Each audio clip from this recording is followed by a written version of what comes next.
Hello everyone and welcome back to the channel for another episode of How to Not Suck at Star Wars Battlefront II.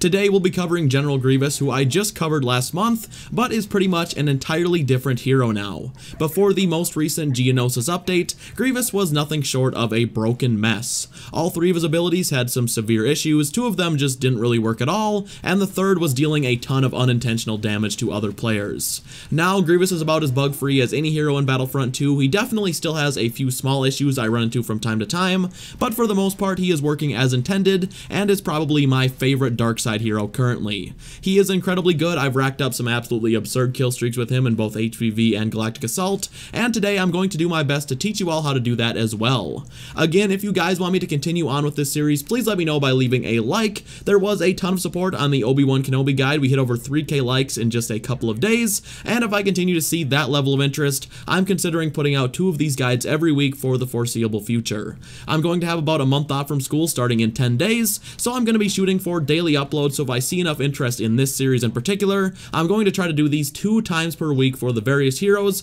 reinforcements, and the regular classes, which is something that's been highly requested. But anyways guys, with all of that being said, let's get into this. So as always, let's start off by briefly going over the very basics, Grievous's health and base movement capabilities.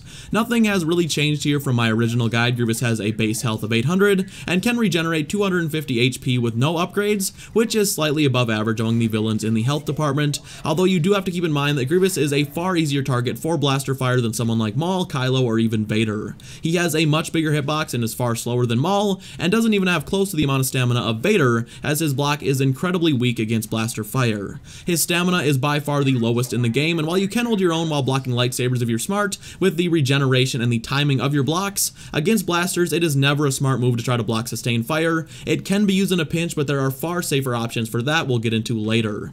His block is also incredibly important for blocking force abilities, which prevents you from getting constantly force pushed around maps and off maps in a game mode like HVV, where we now have 3 different heroes who all have the ability to push on the light side, which can get very annoying for villains without a block. Let's move on to his basic attacks, and this is where we start to see the huge changes to Grievous from this update, and in this case it was actually a pretty big nerf, but one that was absolutely necessary given the fact that his standard attack was so good pre-patch that it single-handedly made up for all 3 of his abilities having major issues. Before the update, Grievous had a 2x multiplier from rear attacks, meaning he dealt twice as much damage if he managed to catch a hero or trooper when their back was turned. This allowed him to one-shot all 4 classes and kill heroes like Leia and Han in 3 shots. Things got even crazier when you had his Sith-trained star card equipped, which adds damage to his standard attack that was also doubled with rear attacks, so you can see where his regular strikes were incredibly powerful. After the update, Grievous no longer has a damage benefit from rear attacks whatsoever. He deals the same amount of damage whether you attack from the front or from behind, and without any upgrades that damage is 130, and with the Sith-trained star card at epic rarity, you will deal 160 damage, which of course allows you to one-shot every class but heavy in Galactic Assault. Even with no upgrades, Grievous still has the highest lightsaber damage of any hero, tied with Obi-Wan at 130, and once his Sith-trained star card is upgraded and equipped, he outclasses everyone in the damage department by a pretty large margin. This means if you're in one of those swinging fests that happen so often in HVV, if you know when and where to time your blocks and land your attacks, the only reason you wouldn't win a one-on-one with another lightsaber user is skill. His health and damage is incredibly solid, and that's before factoring in 2 of his incredible abilities. Things obviously change when you're facing off against several heroes at once, and once you bring heroes with stuns into the mix like Chewie and Lando, that is a whole other thing to take into consideration, but in a 1v1 situation with lightsaber heroes, statistically, Grievous comes out on top every single time, and if you lose a 1v1, it just comes down to skill, because Grievous has the highest damage and very solid health. Moving on, let's talk about his abilities, Claw Rush, Thrust Surge, and Unrelenting Advance. Before this update, Thrust Surge was completely broken, Unrelenting Advance was very buggy and useless even when it did work, and Claw Rush was incredible, although very glitchy in your favor, sometimes dealing triple and quadruple damage when leaving the animation. Now, these 3 abilities all work very well. Thrust Surge does have one issue I'll make you guys aware of in a minute, but let's start out first with Grievous's Claw Rush. This ability is an essential component of Grievous's kit, and it's going to save you so many times times in Galactic Assault, you really need to plan certain attacks around your Claw Rush cooldown. This ability sends Grievous scurrying forward, knocking over every enemy you come in contact with, dealing 130 damage to each of them, and dealing a bonus 130 damage to any enemies that are nearby when you exit the ability, meaning you'll kill all 4 classes with one use of the ability if you do manage to hit them on the way up and while standing up. Everyone else will be on the floor having taken considerable damage even if you just hit them once.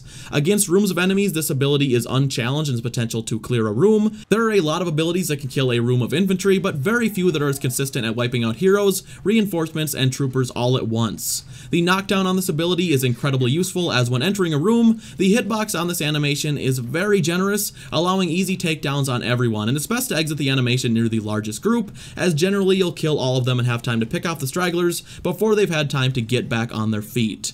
In HVV, I don't even need to say why this ability is so great. That mode is dominated by abilities that can break a block and has knockdown, and very few abilities are as unavoidable as Claw Rush. He can be force pushed out of the ability, so watch out for that, but very few players have ever done that to me. People just do not react in time, as Grievous is very quick with the Claw Rush ability. The ability is also amazing for escaping. It speeds you up really quick, and makes you a much harder target for enemies to hit, so if you ever find yourself dipping into your health too far, just get out of there, regen, and get back in, as Grievous is a hero that excels at ambushing, assessing a situation, and either getting out to recover or holding down the area once safe. His second ability is Thrust Surge, and this ability has went from absolute garbage to another reason why Grievous is a personal favorite villain of mine.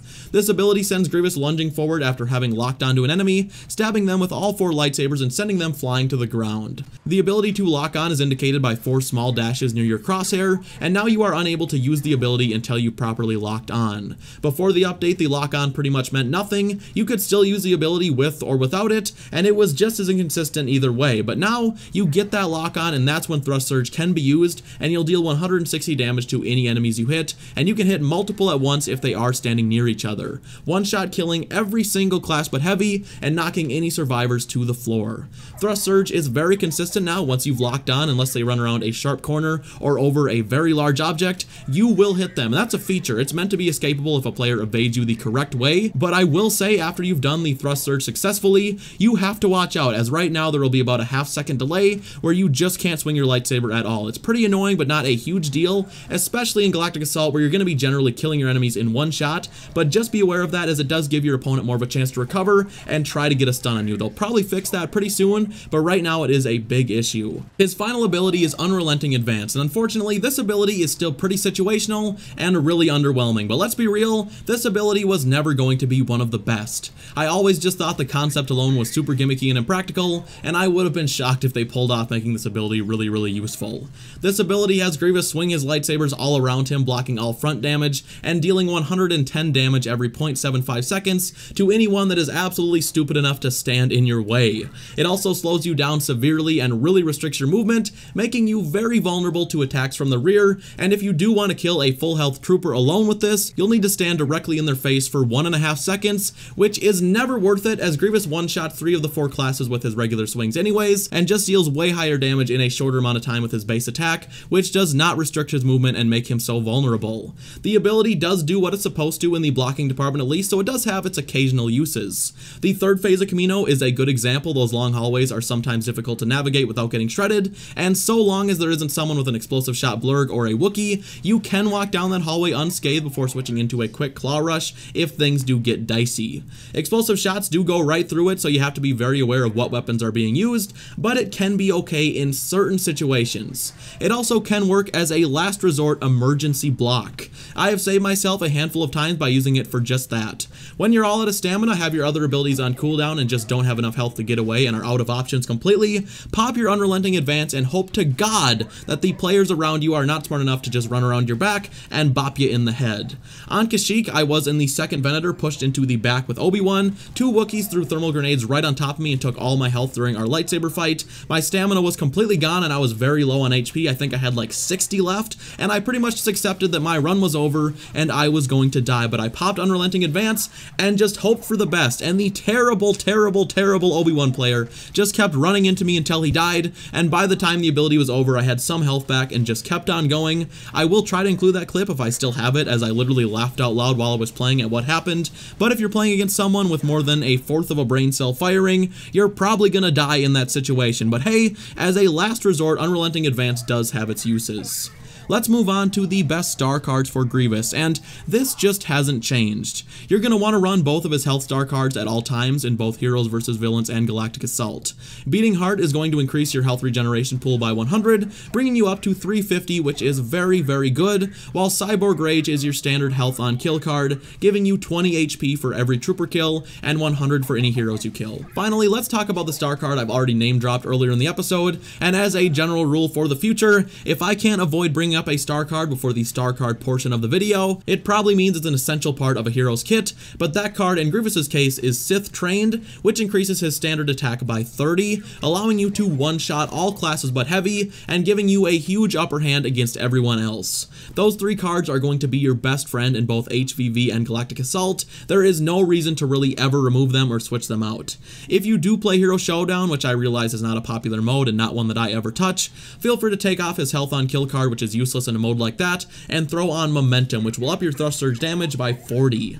Finally, I just want to quickly cover some very general tips when it comes to Grievous. I personally think Grievous is incredible now. He's probably not the very best hero overall, but he is certainly up there in the ranking. Yet, I know a ton of people really struggle with him, more so than comparable heroes like Vader or Rey. My job isn't just to say get good, I want you guys to know how you can get off the struggle bus. Obviously, a good start is to listen to what I've told you throughout the course of this video, but more important than any star card upgrade, and arguably more important than even knowing how to use his abilities, is knowing how you should be treating Grievous on the battlefront. Stop playing Grievous like he is Vader, because he's just not. I see so many people trying to take on groups of enemies head on, which is about the single worst thing you could do if you want to go on any sort of successful Grievous run. Grievous is all about ambushing, positioning yourself, and being very aware of where enemies are and where they are going to be, which admittedly does require some map knowledge. Until you've grown really confident with Grievous like I have, you should get in, clean up, and get out to get your health back, because I will tell you, Grievous, despite being great at ambushing, is also very easily overtaken himself. If you have a few blasters firing on you and you haven't been watching your ability cooldown, you are gonna die instantly, because not having your claw rush in a situation like that when you most need it is going to end a run before it even starts, because unlike someone like Vader, you cannot just block until your ability comes out of cooldown. For Heroes vs. Villains, it's all about picking your moment and flanking. If you run head on by yourself, you are going to die, but people just don't seem to get that. Grievous has a great jump that allows you to really traverse certain maps like Yavin 4 and just clean up on an unsuspecting enemy team, but you want to coordinate with your teammates because you want to give the enemy more than one villain to attack, because like I said, Grievous is an easy target, and I know when I'm facing off against him, I have no problems landing all my shots right on Grievous in comparison to someone like Maul or even Boba Fett. But guys, that is going to do it for today's video. I hope you enjoyed it, and I sincerely hope this helped you out, as I have been working really hard on this to get you a definitive guide. I've been playing Battlefront 2 way more lately, and man, can I just say this game is fun again. Honestly, I think this is an all-time high in terms of my personal enjoyment of the game, which is pretty incredible to think about knowing that this game has been out for over a year. Again, if you guys did enjoy, please be sure to drop a like, and if you are new around here, absolutely make sure you subscribe to the channel, as we would be honored if you would join us. Thank you all so much for watching, and I will see you in the next one. Bye.